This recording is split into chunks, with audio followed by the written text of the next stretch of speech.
Hey guys, this is Brother Ray Jones with the First Church of God in Princeton, West Virginia. I want to welcome you to our midweek Bible study. Thank you for taking time out of your busy schedule to be a part of this time of online learning and growing together.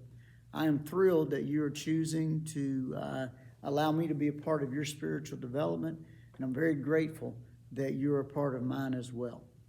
Tonight we're going to be looking in Esther chapter 6, so if you have your Bibles, I encourage you to go ahead and be opening up to Esther, the 6th chapter. We're going to talk a little bit tonight about how God really is in control even when it doesn't seem like He is. While others are logging on and tuning in, we want to welcome you again and say thanks for being a part of this. We want to encourage you to participate. Please use those emoji buttons. If you're watching us on a Facebook stream, feel free to make comments. Feel free to message us if you have any questions. And if this is a blessing to you, we would be honored and thrilled if you would share this with others. Have you ever had times in your life where you could maybe identify with the fellow who put up a sign for his lost dog? The sign read as follows: "Lost dog, has 3 legs, blind in the left eye, missing his right ear, tail is broken, accidentally neutered. He answers to the name of Lucky." You ever have days like that? Maybe you've had some weeks like that. Maybe you've had some months or even some years that way. We can all feel that way from time to time. Many of us felt that way back in 2020, right? You remember that year? I don't mean to call up too many bad memories, but just let me tell you, the first Sunday night into Monday of 2020, early that morning, I got a phone call from Tom Workman, and we had an emergency at the church. There was actually a water line that serviced a washing machine downstairs in a closet or in a utility closet off from the fellowship hall. That water line that had failed, and we have no idea how long that water had been running. All we know is that in the wee hours of the morning, the fire alarm ended up going off, and the fire department came, and there was 1 inch to 2 inches of water through most of the downstairs. That was not the beginning to 2020 that any of us wanted. And lo and behold, looking back on it, that was actually one of the smallest things that happened in 2020. Do you remember what happened in our great nation in March of 2020? Yeah, that's kind of when the whole world went crazy, and the pandemic, which had already started pretty much in other parts of the world, was now hitting America. And boy, we just had a lot of interesting time from March of 2020 on for about 2.5 years and beyond. Well, sometimes we face times like that. Sometimes we go through these times in life where we just want to cry out, life is not fair. We're just going through so many difficulties and so many struggles that we're just wondering what in the world is going on. Well, throughout the story of Esther, we find out that it appears like life's not fair. And by many measures, it isn't fair, but God is still in control. When we're going through those times feeling like life isn't fair, there are 4 principles that we need to remember during those times. And I want to readily tell you, I got these 4 principles from Chuck Swindoll. He's the one who authored them, and I'm simply sharing them. Chuck Swindoll is smarter and better looking than me, so I'll gladly use his thoughts anytime I possibly can. So thank you, Chuck, for sharing these in a book with me, and I'm glad to share them with the rest of us tonight. 4 things we need to remember when it seems like life isn't fair. The first one is this: when all seems lost, it really isn't. Okay, in the story of Esther, we want to get reminded very quickly that Mordecai and the rest of the Jews in Persia had much to be in despair about at this point. Haman had made arrangements for a rule, an edict to be enacted and sent out, and King Ahasuerus had agreed to it, that all the Jews were going to be murdered or executed. And this was going to take place in 12 months' time. And by the time we're going to pick up the story tonight, it's less than 12 months before this is going to take place. Here's the thing we need to remember. That was desperate times for the Jews. None of us would want to be under those circumstances. But we need to bear in mind, a lot of times you have to need a miracle before you can get one. Can you remember reading back in the book of Exodus when through Moses and Aaron, God led the Hebrews out of Egypt? Well, they no sooner get out of Egypt than they find themselves at the Red Sea. The Red Sea's in front of them. There's mountains on one side of them. The enemy is coming in behind them, and the other direction is no good either.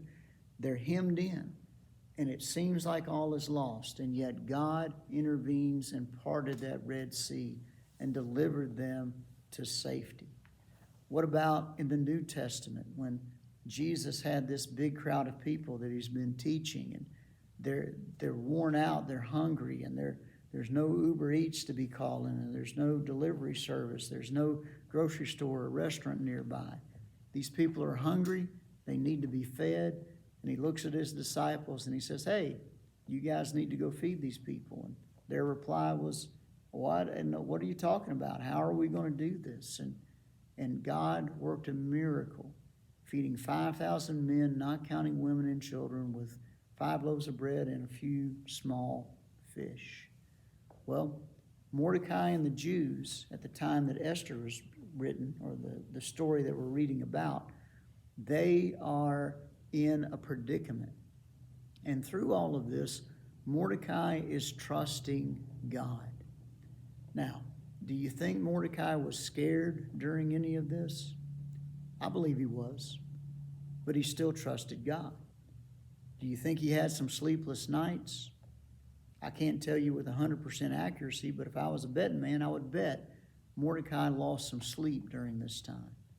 But he trusted God. No matter what was going on, when the fear welled up within him, when the anxiety came upon him, he reminded himself that he was going to trust the Lord. When all seems lost, it really isn't. For the people of God, we put our faith in one who's bigger than our circumstances. Another thing we need to know that Chuck Swindoll highlights is this: no deed, bad or good, goes unnoticed by the Lord. Take note of that. No deed, bad or good, goes unnoticed by the Lord. Hebrews, the 6th chapter, the 10th verse says, for God is not unjust to forget your work and labor of love which you have shown toward his name, and that you have ministered to the saints, and you do minister. God knows when we're doing bad. Preachers are notorious for highlighting that. And by the way, if you're doing something wrong, you think you're hiding it from everybody, you may be hiding it from everybody, but you're not hiding it from God. But here's the other side of that coin that we often overlook or forget. God also knows when we're doing good. God knew Mordecai, the good that Mordecai had done. Mordecai played a key role in saving the king's life. If you go back and read in Esther, the 2nd chapter, verses 21 through 23, you'll find the biblical account of how there were 2 men conspiring to murder the king, and Mordecai learned about their plan, and he passed on that information to Esther, who passed it on to the king in Mordecai's name. And they took the time at that particular point in time to write down in the chronicles, if you will, the history books of what had happened, what had gone down. But they didn't do anything to reward Mordecai at this particular point in time. He got overlooked. To the best of our knowledge, he didn't even get a thank you. They just got the information. They took care of business with those guys who were planning to murder the king. They investigated it. They found the plan was legitimate. They executed those fellas. They wrote all this down in a book, and not so much as a thank you note to Mordecai. Well, look at what God does with this particular piece of information at just the right time. Look in Esther chapter 6, beginning at verse 1. That night, the king could not sleep. So one was commanded to bring the book of the records of the Chronicles, and they were read before the king. And it was found written that Mordecai had told of Bigthana and Teresh, two of the king's eunuchs, the doorkeepers who had sought to lay hands on King Ahasuerus. Then the king said, "What honor or dignity has been bestowed on Mordecai for this?" And the king's servant who attended him said, "Nothing was done for him." Did you catch that? Here, at just the right time, the king has insomnia. And to cure his insomnia, he calls for these chronicles to be read to him. He thought that that was going to help him go to sleep. I've heard tell some people ask for my sermon tapes, and that gives them some help. Let me know if you want some of those. We'll get them to you, okay? But this chronicle is being read, the king realizes, wait a minute, Mordecai saved my life. Has anything been done to say thank you to him, to honor him? And the answer was no. Now, let me take this moment to remind us of something. You need to do your best to recognize good behavior when you see it by rewarding it as quickly as possible. Someone does something kind for you, tell them thank you right then and there. Maybe you send them a note later on thanking them as well. It is good to give private and public praise when someone's done something right and good. My friend, let me encourage you to practice that on a regular basis. Practice that with your kids. When your kids, you know it's our responsibility when our kids do something wrong that we need to correct them quickly and appropriately. But when they're doing something right, we need to highlight that as well. I can tell you this, in your most significant relationships, it is good and right to highlight and say thank you and praise them, those people, when they do something good, when they do something right. It encourages them to keep doing it. It's not being manipulative. It's being a motivator and an encourager of good and proper behavior.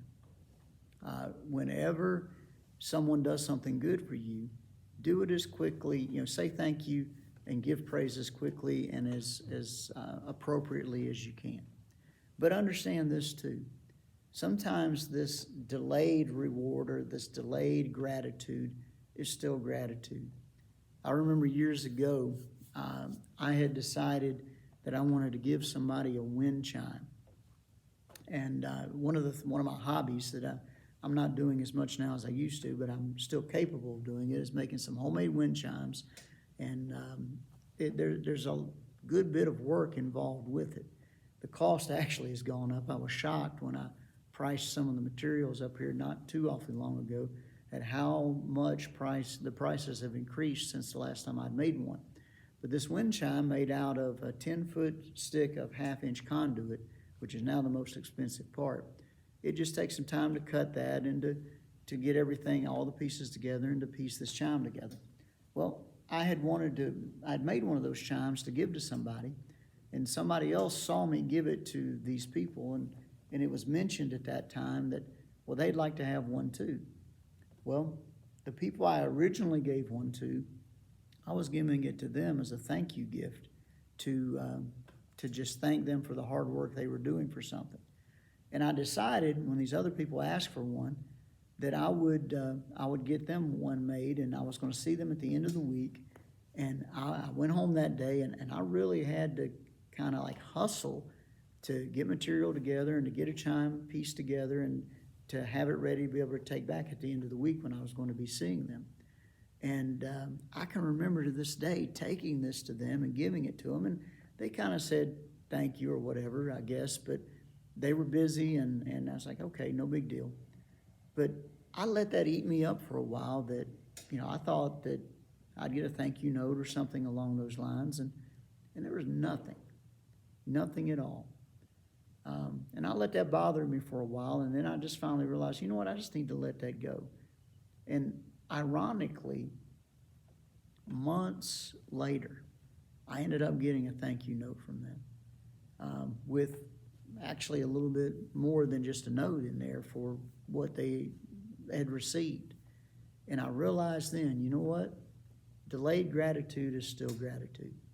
Now, ideally, you want to give that gratitude as quickly and as appropriately as possible. But even if there's a delay in handing it out, okay. In this case, the delayed gratitude is going to play a key role in what God wanted done. So let's review very quickly the first two things that we can remember when we are going through times that don't seem fair. The first is when all seems lost, it isn't. The second, no deed, bad or good, goes unnoticed by the Lord. We're going to see how that plays out momentarily. Number three is this: when everything seems great, it may not be necessarily as good as it thinks. Haman thought that he had it all figured out on how to get rid of his arch enemy. He had helped see to it that this evil plan has been enacted, and he had enough influence with Ahasuerus to get this passed into law. But when he thought that he was going to have enough influence with the king to also get Mordecai executed, he found out he was wrong. Pick it up in Esther, the 6th chapter, beginning at verse 4. Remember, as we get up to this point, Haman had gone back and told his wife and all of his friends how great he was and how much the king thought of him. And then he had also complained about Mordecai. And his wife and his friends said, you need to have a gallows built 50 cubits high and go suggest to the king that they execute Mordecai. So that's what Haman is going to do. And he has no idea that the king, just moments before, has heard about the chronicles and how Mordecai saved the king's life. So pick it up in Esther, the 6th chapter, beginning of verse 4. So the king said, who is in the court? Now Haman had just entered the outer court of the king's palace to suggest that the king hang Mordecai on the gallows that he had prepared for him. The king's servant said to him, Haman is there, standing in the court. And the king said, let him come in. So Haman came in, and the king asked him, what shall be done for the man for whom the king delights to honor? Look at how this is playing out. Before Haman can even suggest that Mordecai be executed, the king asked Haman a question. Hey, Haman, what do you think ought to be done for somebody that I really want to honor and appreciate? Well, look at Haman's response. This dude is so stuck on himself. Pick it up in the second part of verse 6. Now Haman thought in his heart, whom would the king like to delight to honor more than me? And Haman answered the king, for the man whom the king delights to honor, let a royal robe be brought which the king has worn, and a horse on which the king is ridden, which has a royal crest placed on its head. Then let this robe and horse be delivered to the hand of one of the king's most noble princes, that he may array the man whom the king delights to honor. Then parade him on horseback through the city square and proclaim before him, thus shall it be done to the man whom the king delights to honor. All right, look at what's going on here. Mordecai, or rather Haman, thinks that the king's about to honor him. So he starts thinking, you know what? Here's what I want done for me. Give me one of them royal robes, get a horse, put the crest on the horse, and let me, the person you want to honor, ride on that horse and be led by one of your other servants, and let them go and proclaim, this is somebody that the king wants to honor. And everybody's going to clap. Everybody's going to bow down. And Haman thinks he gets to be that dude receiving that honor. But look at what happens as we pick it up in verse 10. Then the king said to Haman, hurry, take the robe and the horse as you have suggested, and do so for Mordecai, the Jew who sits within the king's gate. Leave nothing undone of all that you have spoken. So Haman took the robe and the horse and arrayed Mordecai, and led him on horseback through the city square, and proclaimed before him, Thus shall it be done to the man in whom the king delights to honor. Boy, can you imagine what was going through Haman's mind at this point? He was about to go in and suggest that Mordecai be executed. And the king wants to honor Mordecai. And Haman ends up being the one who has to lead Mordecai around on this big old horse, wearing this beautiful robe with the crest on the horse, and announcing, hey, this is what happens to somebody that the king wants to honor. Instead of being the one honored by the king, Haman becomes the one who has to declare that Mordecai, his arch enemy, is the one who's getting that honor. My goodness. God has a way of bringing things together in just the right way at just the right time. The last thing that we need to keep in mind when we consider all that's going on with Haman, and when we go through times when we feel like life isn't fair, we need to remember when nothing seems just, it really is. God's working out justice in this in his own way. We pick it up in Esther 6, verses 12 through 14. Afterward, Mordecai went back to the king's gate, but Haman hurried to his house, mourning with his head covered. When Haman told his wife Zeresh and all of his friends everything that had happened to him, his wise men and his wife Zeresh said to him, If Mordecai, before whom you have begun to fall, is of Jewish descent, you will not prevail against him, but will surely fall before him. And while they were still talking with him, the king's eunuchs came and hastened to bring Haman to the banquet which Esther had prepared. Look at what's going on. After this show, after this parade of honor that Mordecai got to receive, when that little exercise was done, Mordecai just went back to work. He went back to his daily routine. He served at the king's gate, and that's where he was serving when he learned that Esther was going to be queen. He was there when he learned of the plot to kill the king. He was there when Haman came by regularly to strut his stuff and to make himself look like he was all that in a bag of chips and RC Cola on the side. Mordecai knew where he was supposed to be for this season in his life, and he didn't let the momentary jump in status go to his head. Mordecai simply did his job. When he might have gotten overlooked and that Haman got the promotion that maybe Mordecai deserved, Mordecai didn't make a big deal about that. He just kept being faithful to the work that was set before him for the glory of God. My friends, we can all take note from that example. When we feel like life isn't fair, when we feel like we're getting the wrong end of the stick, just be faithful. Just keep doing the right things consistently for the glory of God. Don't showboat about it. Just do it. God, who sees secretly, will indeed reward openly. But what about Haman after all of this went down? He is humiliated. He couldn't show his humiliation in front of everybody else. So he goes back home to his wife and to his friends, and he whines. He tells them everything that happened. Hey, you all told me that I needed to have go to the king and have Mordecai executed. Well, that's not what happened. I was about to tell him that, and then he started offering this thing about what should I do if I want to honor somebody, and I was sure he was going to honor me, and when I made my suggestion, it turns out he wanted to honor Mordecai instead of me. Can you hear that whining man right now? Well, guess what his wife and his friends told him?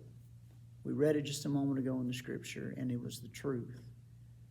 Oh, Haman, I think you're working against something way bigger than just Mordecai.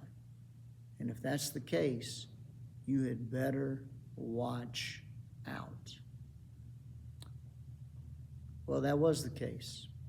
And when we pick up the story next week, we're going to see how God was indeed working all of this together for His glory and for His people's, His children's good. That's just how God does, you know. Romans 8:28 assures us all things work together for good to those who love the Lord and are called according to His purpose. The Word never tells us that all things are good. It simply reminds us that all things work together for good. As we close out this part of our lesson and our study in the book of Esther, let's close with this thought. There are times when God seems absent. I get that. And most of the time, we think His absence is associated with difficult times. I don't know why that is. Most of us are guilty of thinking when we're going through tough times, for some reason, we're not pleasing to God, or He's forgotten us, or whatever. And that's really not necessarily the case. Now, it could be that maybe some of the negative things that occur in our lives are because of poor choices that we made. But here's the reality. Jesus said that God allows the rain to fall on both the just and the unjust, and the sun shines on them both as well. So just because we're going through difficult times, it doesn't mean that God isn't present. As a matter of fact, God is often most present when He seems the most absent. Esther is showing us that. The story of Esther, as we've covered this much of it up to this point, is showing us that God is really at work. Even though He's not named anywhere in this book, His presence is throughout the entire thing. And God is indeed working all things together for good. It just takes some time. That's why we've got to be patient, like we talked about last week. And I readily admit again, I struggle in that area. You know, I want to wait on the Lord. I just want Him to hurry up, okay? Maybe you can identify. But hey, if you're going through difficult times, please remember the four things that Chuck Swindoll has highlighted for us. Let me recap them very quickly. When all seems lost, it really isn't. When everything seems great, it may not necessarily be.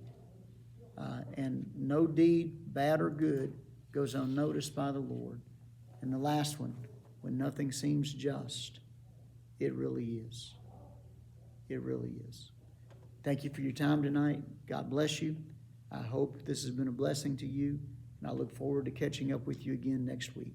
God bless you and have a great evening.